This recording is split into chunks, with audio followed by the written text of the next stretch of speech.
മാനവ സംസ്കാരത്തിൻ്റെ കേന്ദ്രം എന്നാൽ അതേത് കാലഘട്ടത്തിലും മാനവ സംസ്കാരത്തിൻ്റെ കേന്ദ്രം ഇതാണ്. അതായത് ഏഷ്യയുടെ ഇത്രയും ഭാഗങ്ങൾ, ഇവിടെ റൗണ്ട് ചെയ്ത ഈ ഭാഗങ്ങൾ മാനവ സംസ്കാരത്തിൻ്റെ കേന്ദ്രമാണ്, ഇതാണ്.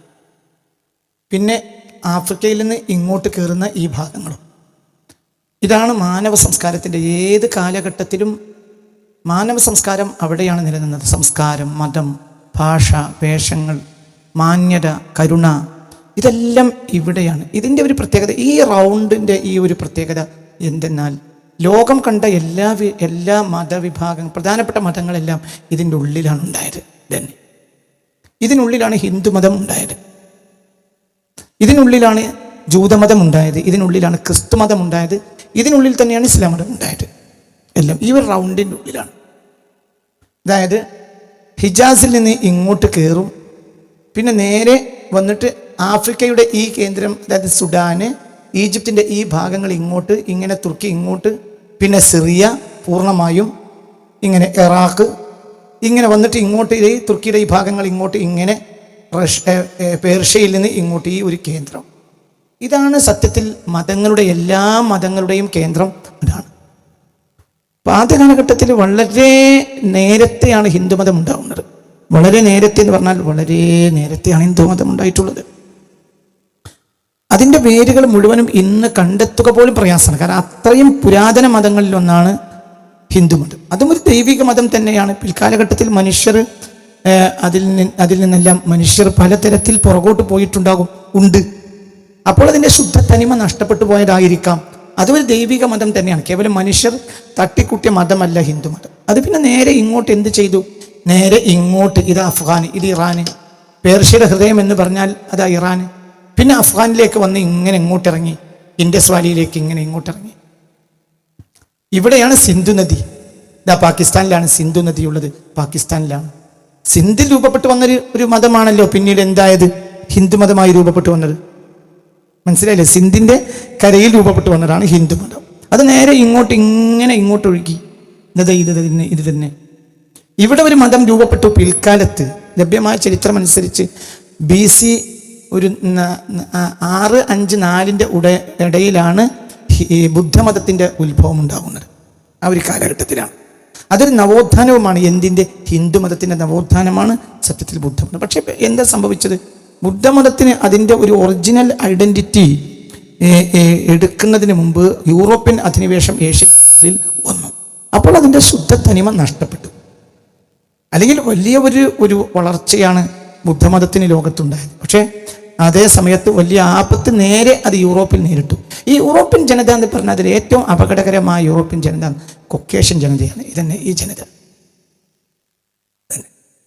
ഇതിനിടയിൽ ഇവിടെ ഇതിനിടയിൽ ഒരു ചെറിയ സമുദ്രത്തിൻ്റെ ഇടുക്കുണ്ട്.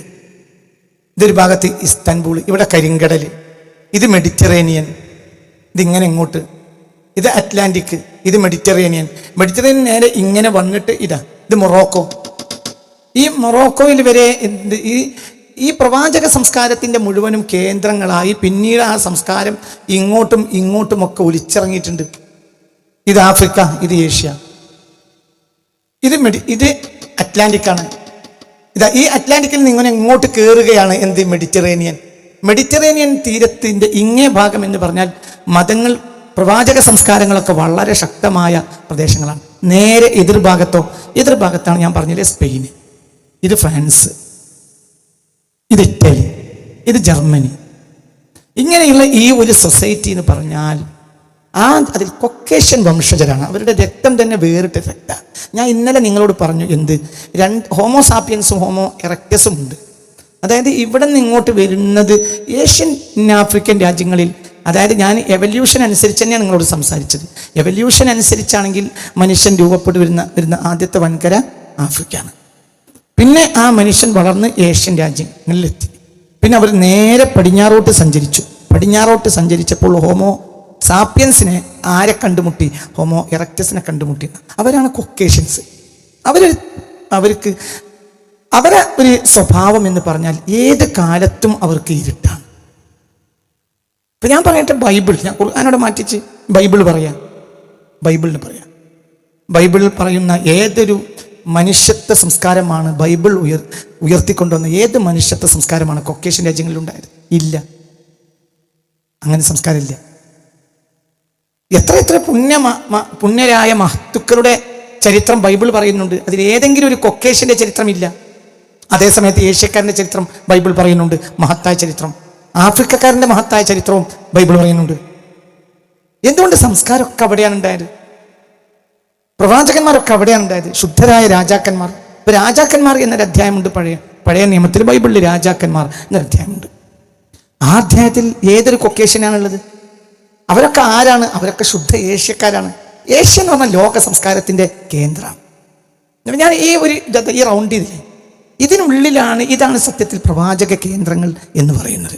അപ്പൊ ഈ റൗണ്ടിന്റെ ഉള്ളിലാണ് നബിയുല്ലാഹി നൂഹ് അലൈഹിസ്സലാം, ഇതിനുള്ളിൽ തന്നെയാണ് സയ്യിദ് ഇബ്രാഹിം, ഇതിനുള്ളിൽ തന്നെയാണ് സയ്യിദ്ന മൂസ, ഇതിനുള്ളിൽ തന്നെയാണ് സയ്യിദ്ന ഈസ. ഒക്കെ ഇതിനുള്ളിലാണ്. ഈ ഒരു കേന്ദ്രം ഇതിന്റെ ഉള്ളിലാണ് തന്നെ. അപ്പൊ അവനെ സംബന്ധിച്ചിടത്തോളം അവർക്ക് ഈ ഒരു റൗണ്ടാണ് ലോകത്തെ ഒരു കേന്ദ്രം. സംസ്കാരം അവിടെയാണ്, ഭാഷ അവിടെയാണ്, മതം അവിടെയാണ് എന്നല്ല, ലോകത്തിനെ തീറ്റിപ്പോറ്റാൻ മാത്രമുള്ള സമ്പത്തോടെ തന്നെയാണ് ഏത് കാലഘട്ടത്തിലും.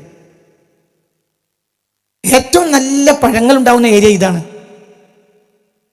ഉദാഹരണം പറയാ, യൂറോപ്പിന്റെ റഷ്യയുടെ ഏറ്റവും വലിയ മദ്യം എന്ന് പറഞ്ഞാൽ വോഡ്കയാണ്. റഷ്യയുടെ ഏറ്റവും മുന്തിയ റഷ്യൻ മദ്യം എന്നാൽ വോഡ്കയാണ്. എവിടുന്നാ വോഡ്ക ഉണ്ടാകുന്നത്? വോഡ്ക ജെറൂസലേമിന്റെയും പരിസരത്തെയും മുന്തിരിയിൽ നിന്ന്. അതാണ് വോഡ്കയുടെ ഉത്ഭവം.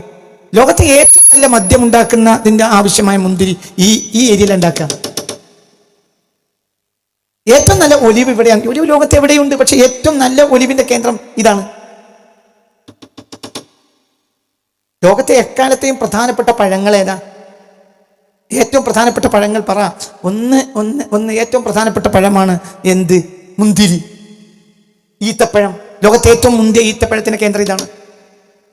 മനസ്സിലായില്ല നിങ്ങൾക്ക് പറഞ്ഞ? ലോകത്തെ ഏറ്റവും പ്രധാനപ്പെട്ട ഈത്തപ്പഴം എന്ന് പറഞ്ഞാൽ അതിലെന്താ ഇല്ലാത്തത്?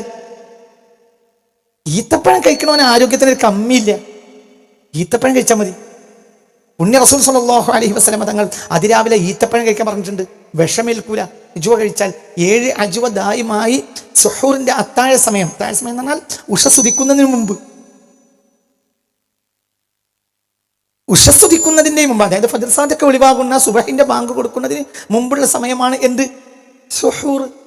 ആ സമയത്ത് ഒരാൾ ഈത്തപ്പഴം കഴിച്ചാൽ, പ്രത്യേകിച്ച് അജുവ 7 എണ്ണം കഴിച്ചാൽ മതി, വിഷം വരെ ഏൽക്കൂല.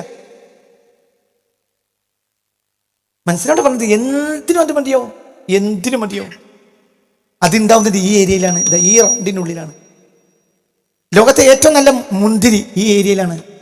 ലോകത്തെ ഏറ്റവും നല്ല ഒലിവ് സൈത്തൂനത്തിൻ ലാ ശർഖിയ്യത്തിൻ വലാ ഗർബിയ, പാടെ കിഴക്കനുമല്ല പാടെ പടിഞ്ഞാറനുമല്ല, ഒരു മധ്യത്തിലുള്ള സൈത്തൂൻ. മനസ്സിലായില്ല? പറഞ്ഞില്ലേ? ഏറ്റവും വലിയ വെളിച്ചത്തെ ഉപമിച്ചാ പറഞ്ഞത്.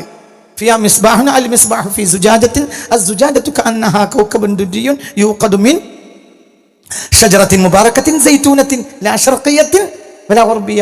പാടെ കിഴക്ക് പോയാൽ കിഴക്കിന്റെ ദോഷമുണ്ടോ? ചൈന. പാടെ പടിഞ്ഞാറ് പോയാൽ കൊക്കേഷ്യൻസിന്റെ കുഴപ്പമുണ്ടോ? ലാ ശർഖിയ്യത്തിൻ വലാ ഗർബിയ, കിഴക്കനുമല്ല പാടെ കിഴക്കനുമല്ല പാടെ പടിഞ്ഞാറനുമല്ല.